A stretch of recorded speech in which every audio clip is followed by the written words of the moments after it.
Me pasaron aquí un currículum del maestro Ferrogay, pero la realidad es que casi no hay quien no lo conozca.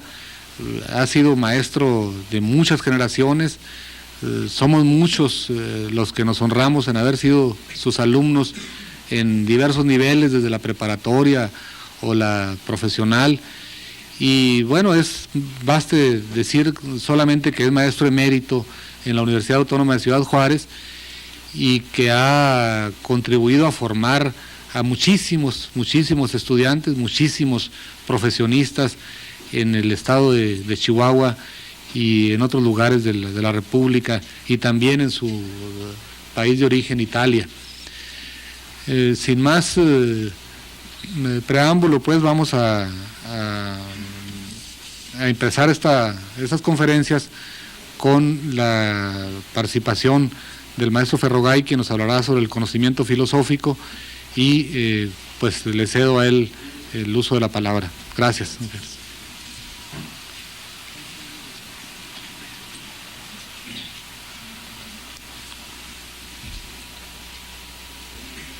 Primeramente agradezco al doctor Orozco las inmerecidas palabras que ha vertido sobre mi persona.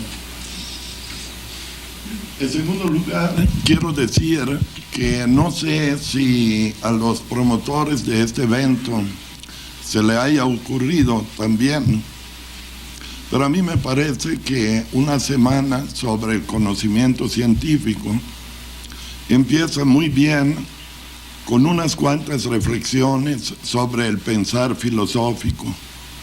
¿Por qué? Porque es obvio, todos lo sabemos, que la filosofía es la madre de toda la ciencia, y lo es en un sentido estricto, es decir, en su seno, vamos a decirlo de esta manera, se gestaron todos los diferentes embriones de aquellas ciencias que hoy en día conocemos. Cuando estos embriones llegaron a su maduración, se separaron de la madre y corrieron suerte propia. Y esta madre fecunda sigue dando frutos, o sea, sigue gestando hijos y sigue dándolos a luz para mayor conocimiento de nosotros. En esta ocasión voy a verter unas cuantas reflexiones sobre lo que es el panorama filosófico en nuestra sociedad actual, es decir, cómo trabaja, pues, qué representa la filosofía en nuestro tiempo. Empezamos diciendo que todo el siglo XIX, en cuanto a pensamiento se refiere, está caracterizado por una firme creencia en que el hombre puede alcanzar el conocimiento objetivo por la aplicación de los métodos de la ciencia objetiva al estudio de los procesos sociales y psicológicos. Hay un racionalismo estricto, en el sentido de que los errores humanos se deben a la ignorancia y no a razones de otra índole, religiosas, por ejemplo. Y hay también un virtual optimismo, heredado del siglo anterior, en el sentido de que el hombre, a pesar de todo, progresará aceleradamente porque el conocimiento científico le proporcionará todos los recursos necesarios.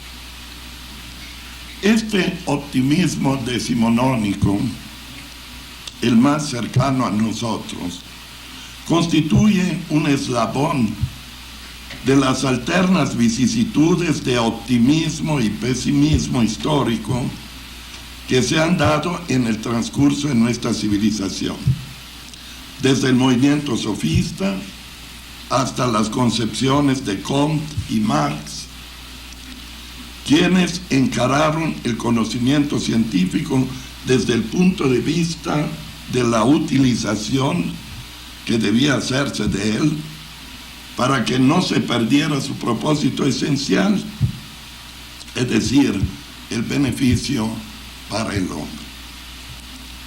Estas alternas vicisitudes de optimismo y pesimismo constituyen, pues, las dos vertientes por las que ha caminado la ciencia a lo largo de su existencia. Por un lado, el sueño quimérico de la ciencia institucionalizada, con su arrollador optimismo de encontrar la evidencia más allá de toda duda razonable. Por otro, el prudente escepticismo del pensamiento disidente que intenta, a través de una lucha incansable, rescatar la dignidad humana del uso indiscriminado de la ciencia y salvar pues al hombre de la total anonimización en que ésta lo ha hundido. Las alternas fases de optimismo y pesimismo hacen cada vez más difícil encontrar el sentido del futuro y por tanto es imposible asignarle un término que lo denomine. El término posmodernidad, que se ha hecho muy común, por ejemplo, es un simple expediente por su vaguedad. No podemos prever si el futuro de la sociedad será, por ejemplo, socialista o capitalista. Luego tenemos que tener la plena conciencia de que la nueva sociedad que se construya a partir de la sociedad actual será posiblemente algo que desafíe las viejas denominaciones. Entonces, en este contexto de desamparo teórico y de limitaciones lingüísticas, hay que plantearse el problema de la imposibilidad del sostenimiento de la objetividad y del totalitarismo en cualquier tipo de discurso novedoso. Y habrá también que hablar de la necesidad de distinguir que los nuevos valores solo pueden ser repensados en el reconocimiento de las nuevas posibilidades de las tesis tradicionales, incluyendo, obviamente, las religiosas. Con estas premisas podemos intentar hacer un somero esbozo de la situación en que se encuentra la actividad filosófica en nuestro mundo de hoy. Pero para eso es necesario recordar en qué consiste el instrumental del filósofo, con qué armas cuenta para desempeñar sus funciones. Podemos decir a este propósito que estas consisten prevalentemente en la fuerza de las ideas, de la razón crítica. Debemos efectivamente recordarnos, tenerlo presente, que la actividad filosófica es básicamente una reflexión crítica.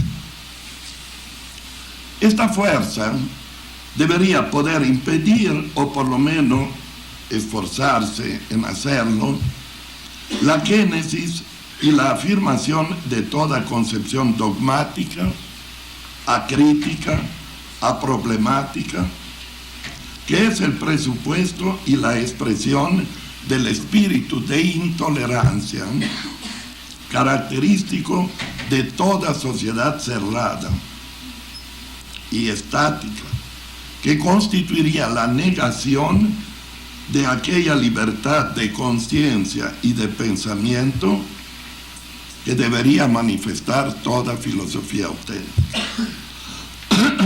La fuerza de las ideas debería convertirse entonces en una fuerza que propugnara y afirmara tales libertades. Y las afirmara sobre todo en el campo de la libertad de pensamiento y de conciencia, que son propicias para entablar un diálogo fructífero y socialmente eficaz. Pero, desgraciadamente, no es así. La filosofía, a lo largo de su historia, salvo raras excepciones, ha institucionalizado las ideas y de esta manera se ha convertido en una justificación del poder constituido, ya sea haciéndolo directamente, ya sea soslayando una problemática que debería enfrentar sobre pretexto de que no le corresponde. Esto quiere decir que el profesional que se dedica a ella no solo se convierte en un siervo del establishment, sino que tiende a tomar una autoposición y a creerse independiente y autónomo. En este aislamiento, en esta indiferencia, el filósofo cree no tener ligas más que con la teoría, mientras que por el contrario sirve a los grupos minoritarios y privilegiados, ya sea económica o políticamente, que en fin de cuentas proporcionan el dinero para mantenerlo atado a sus intereses. Por consiguiente, su actitud hoy en día es, en el mejor de los casos, la de indignarse ante la injusticia social, pero haciendo observar al mismo tiempo que ésta está más allá de los alcances de sus quehaceres científicos. En nuestra sociedad actual, estas actitudes de fraude filosófico pueden ejemplificarse a través de un análisis de dos tendencias de la filosofía que llamaremos oficial.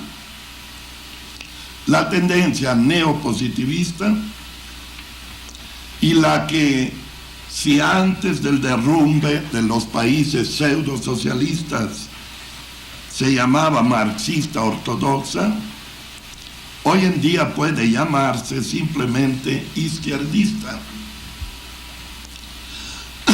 La tendencia del neopositivismo se inserta en la tradición analítica, cuyas raíces deben rastrearse en el pasado. A pesar de que éstas se hallen demasiado dispersas para poder hacer una descripción general que contenga a todos los filósofos que participan en ella, es posible mencionar ciertas actitudes básicas, ciertas afirmaciones más o menos implícitas acerca de la naturaleza y del mundo y acerca de la investigación filosófica que caracteriza dicha tradición. Para ella, la tarea primaria de la filosofía consiste en el análisis de las entidades complejas en entidades simples, las cuales, precisamente en virtud de su simplicidad, son fácilmente entendibles toda vez que se realice debidamente su análisis. Por tanto, para este tipo de filósofo, la claridad reviste una importancia especial. La razón es que mucha de nuestra experiencia originaria es generalmente confusa y amorfa. La claridad se alcanzaría cuando se sustituye un conglomerado de esta naturaleza por la comprensión de la secuencia de entidades simples, no ambiguas, cada una de las cuales está plenamente identificada. Esta preocupación por la claridad lleva a estos filósofos a un gran interés acerca del lenguaje. Según ellos, gran parte de nuestro medio expresivo es seriamente inadecuado, porque su uso diario nos lleva constantemente a una incomprensión del universo. De aquí la necesidad de purificar y refinar nuestro lenguaje antes de emprender cualquier tipo de investigación filosófica. Lo indispensable de este trabajo preliminar se desprende del hecho de que muchos filósofos han llegado a conclusiones confusas y desordenadas precisamente por no haber tomado en cuenta esta situación. Y en este interés por el lenguaje, en esta convicción de que podemos acercarnos de una forma mejor a los problemas filosóficos si tomamos en consideración el examen lingüístico, es en lo que radica la importancia de esta tradición, siempre y cuando, como dice Popper, no se diluyan los problemas reales en los problemas lingüísticos. Todo esto que acabamos de mencionar nos parece obviamente importante. La claridad, la precisión, es algo que se debe promover en el ámbito científico y es algo que se sabe desde la época del movimiento sofista en Grecia, pero no debe convertirse en el único quehacer de la actividad filosófica.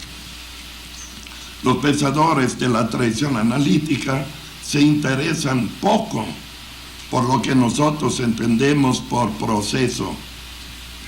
Indudablemente la razón para ello es el recurso a la atomicidad.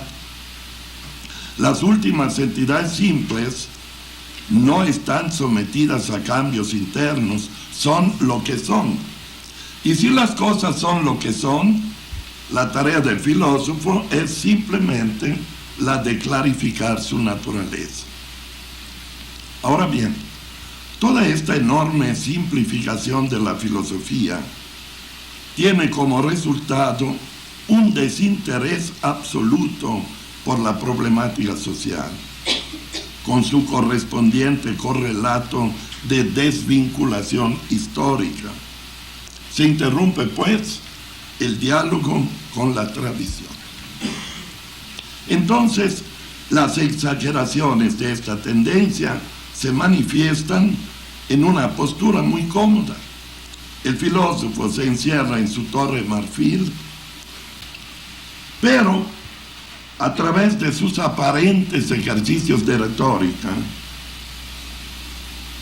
ellos se convirtieron en los primeros humanistas en sentido estricto, puesto que realizaron una concientización del hombre al enfrentarlo con su propia historia y con sus instituciones, y reexaminaron en forma estricta todo el conocimiento acumulado en el pasado para enjuiciar el mismo concepto de verdad.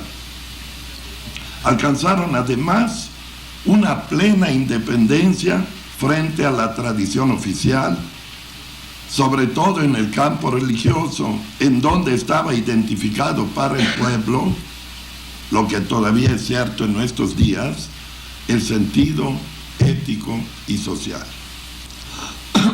Por tanto, la tradición analítica, con sus distintas versiones, constituye una alienación en cuanto representa para la conciencia una pérdida de la relación dialéctica entre el individuo y su mundo. Esta alienación conviene obviamente al sistema. ¿Por qué?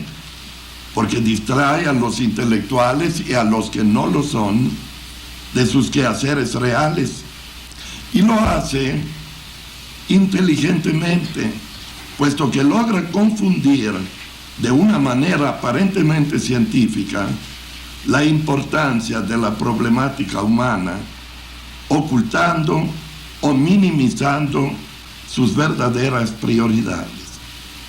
El lema predominante parece ser: todo dentro de la ciencia, nada fuera de la ciencia, olvidándose lo que el viejo Epicuro hacía observar en su carta a Heródoto, es decir, que el conocimiento, la ciencia, debe hacernos libres, no esclavizarnos a otros amos.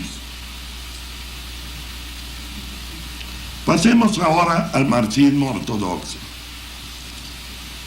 Por lo pronto, hago observar que con esta expresión me refiero a una institucionalización estricta de las ideas de Marx, las que pasaron por el tamiz pervertidor de Stalin e incluso de Lenin, con el mismo resultado negativo que tuvieron las ideas de Cristo en la interpretación de Pablo.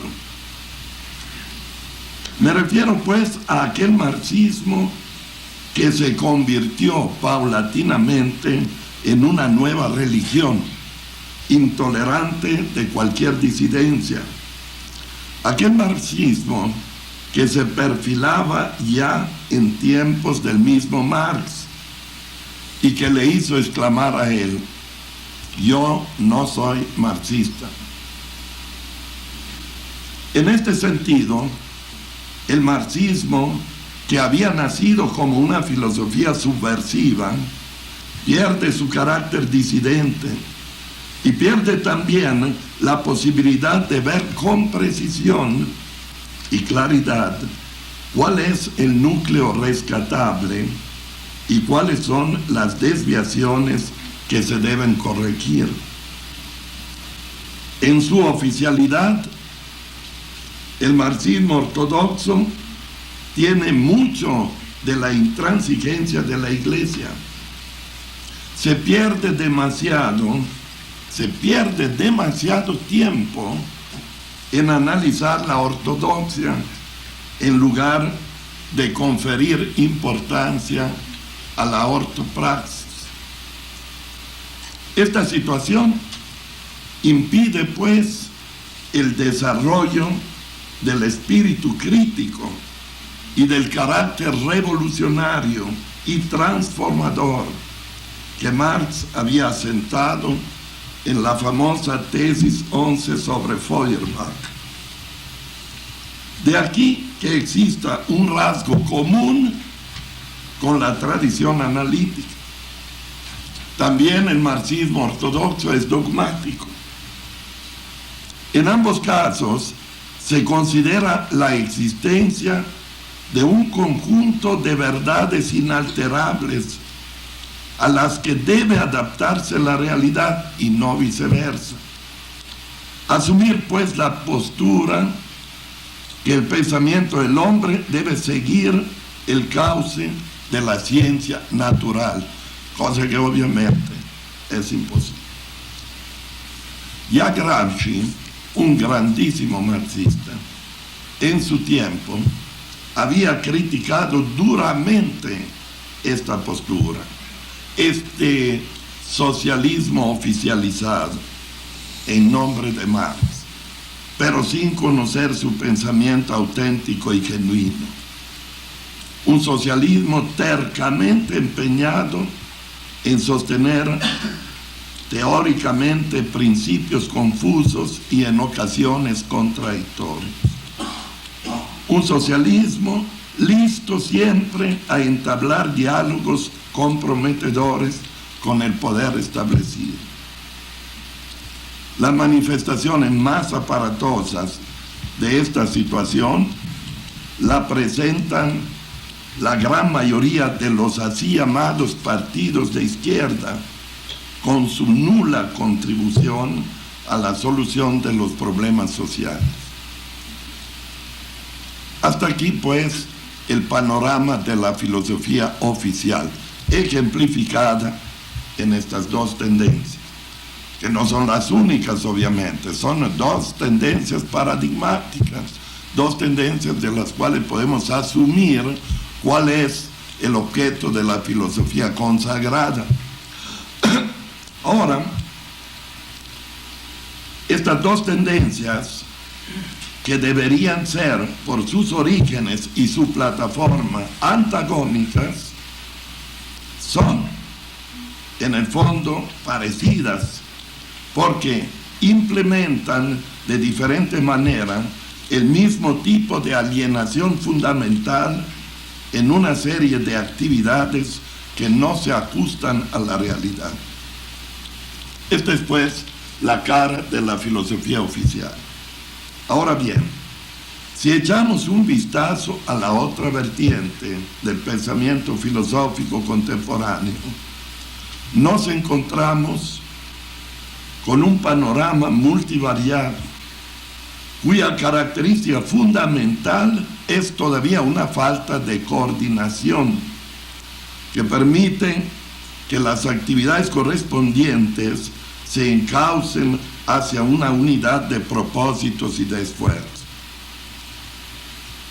Al respecto, pensamos que el único camino para conformar dicha unidad de acción sería el de aceptar como criterio exclusivo para la identificación de la progresividad de un pensamiento su efectividad para vincularse con los movimientos populares de emancipación. Al precisar lo que debería caracterizar el pensamiento disidente, tomamos en cuenta lo que decía Gramsci sobre la transformación que la filosofía debe realizar en las formas populares de pensamiento. Por un lado, propiciar la toma de conciencia de sus propias capacidades y necesidades, o sea, su liberación de los prejuicios.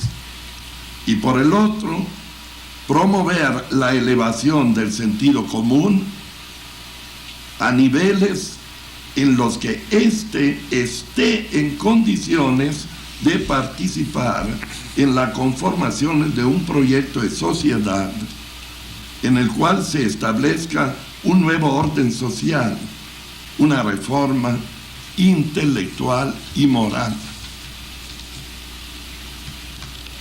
A decir verdad, las diferentes tendencias que conforman el actual pensamiento disidente muestran cada vez más un esfuerzo muy loable para vincularse a las necesidades reales de las masas y de ajustarse a las nuevas problemáticas de la sociedad contemporánea en todas sus manifestaciones. Convendría recordar aquí que dicho pensamiento se manifiesta en dos formas: una sistemática, técnicamente filosófica, vinculada con la evolución de la traducción del quehacer filosófico propiamente dicho, y la otra que enfrenta de una manera espontánea los conflictos de la vida cotidiana. Empecemos nuestro breve análisis por esta última, porque a partir de ella podemos comprender más adecuadamente las exigencias de vinculación entre el pensamiento y la realidad. Dentro de las distintas manifestaciones de esta espontaneidad afloran todos aquellos problemas que de una u otra forma afectan los distintos tipos de marginación.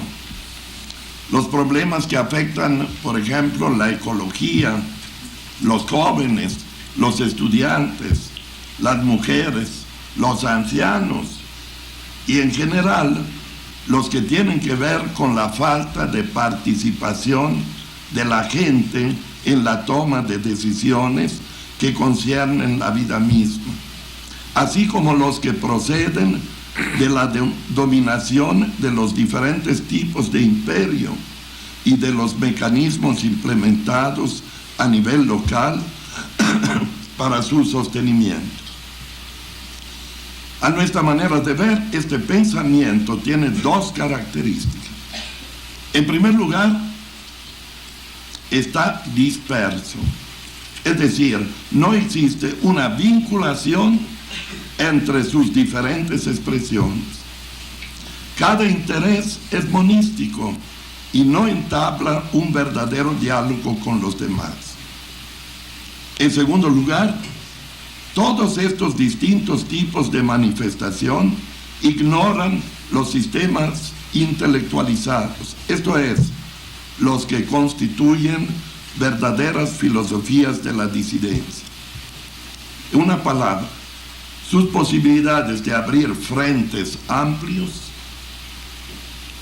se ven seriamente limitadas por su falta de sistematicidad y de interrelación. Es precisamente a estos dos factores negativos que se debe la imposibilidad por parte de este pensamiento espontáneo de forjar una conciencia que sea capaz de crear un proyecto consistente para la estructura de una nueva sociedad, que tenga como propósito la creación de un hombre nuevo y de una visión del mundo que le corresponde. Pasemos ahora brevemente al pensamiento sistemático.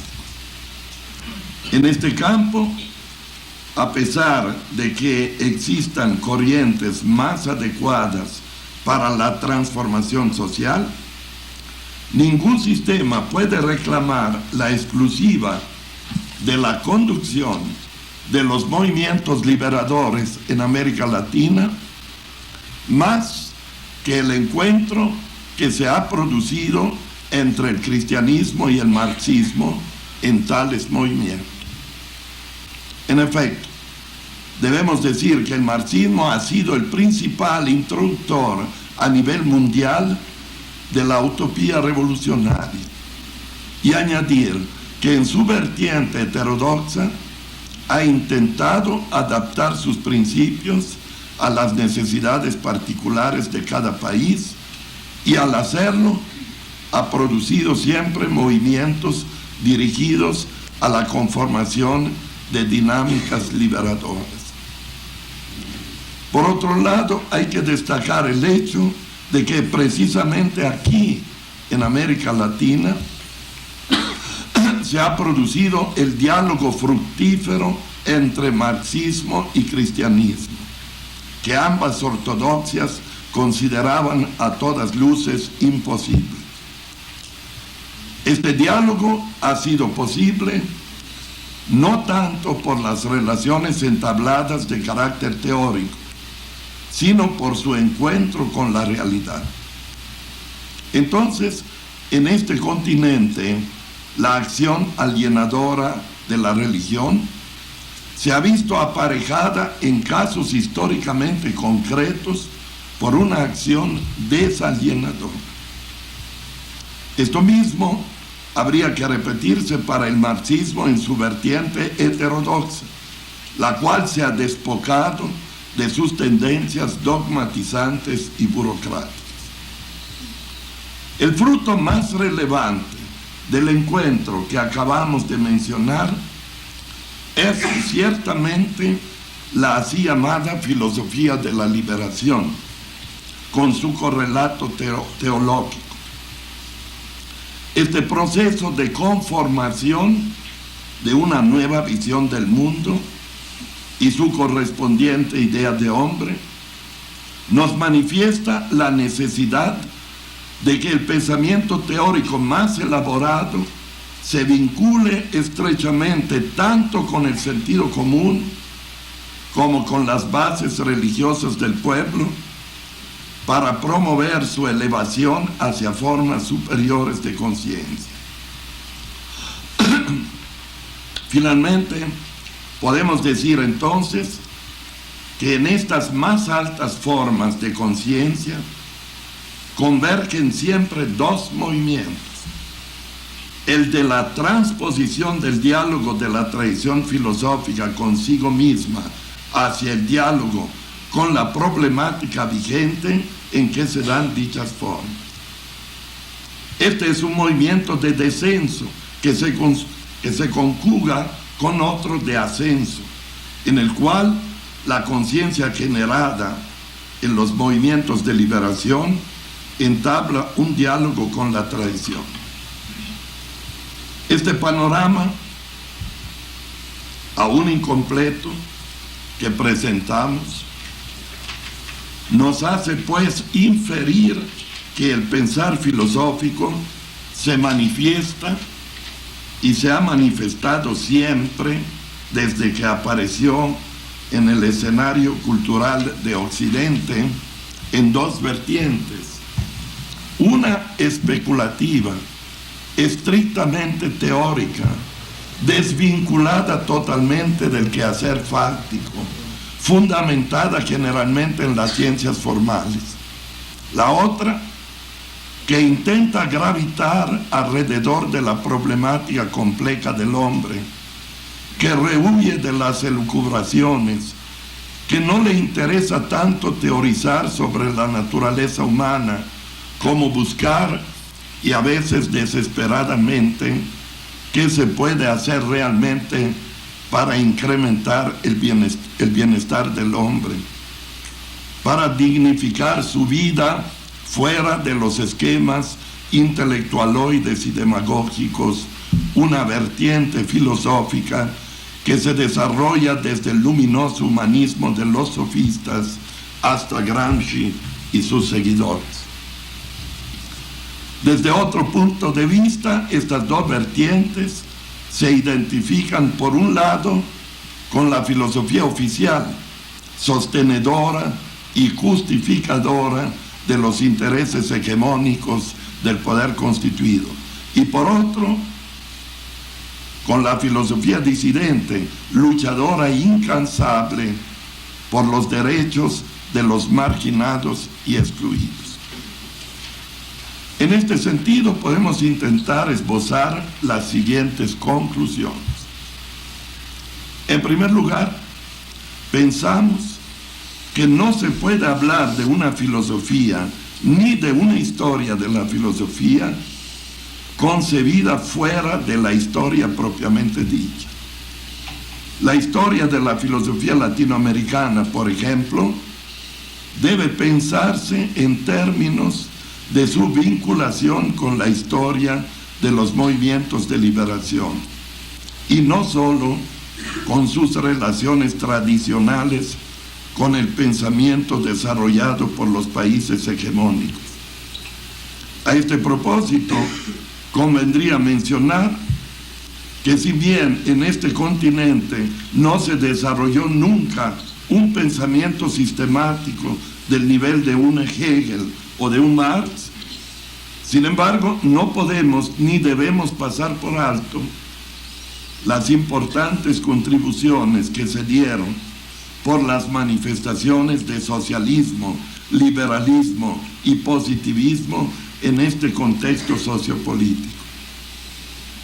Por otra parte, no podemos pensar en la filosofía sin una vinculación estrecha con la política, entendida esta como una toma de conciencia que permita la realización de un proyecto encaminado a la transformación de la realidad social. En tercer lugar, es importantísima la vinculación de la universidad con la filosofía, incluso en sus áreas estrictamente científicas. Y las disciplinas que más deberían ofrecerse son la ética y la lógica, porque como decía Aristóteles, la ética, en cuanto es ciencia de la conducta y por tanto investiga los criterios del obrar correcto, corresponde a la lógica, que lo hace en relación a los del correcto pensar. Correcto pensar y correcto hacer, esto es importante.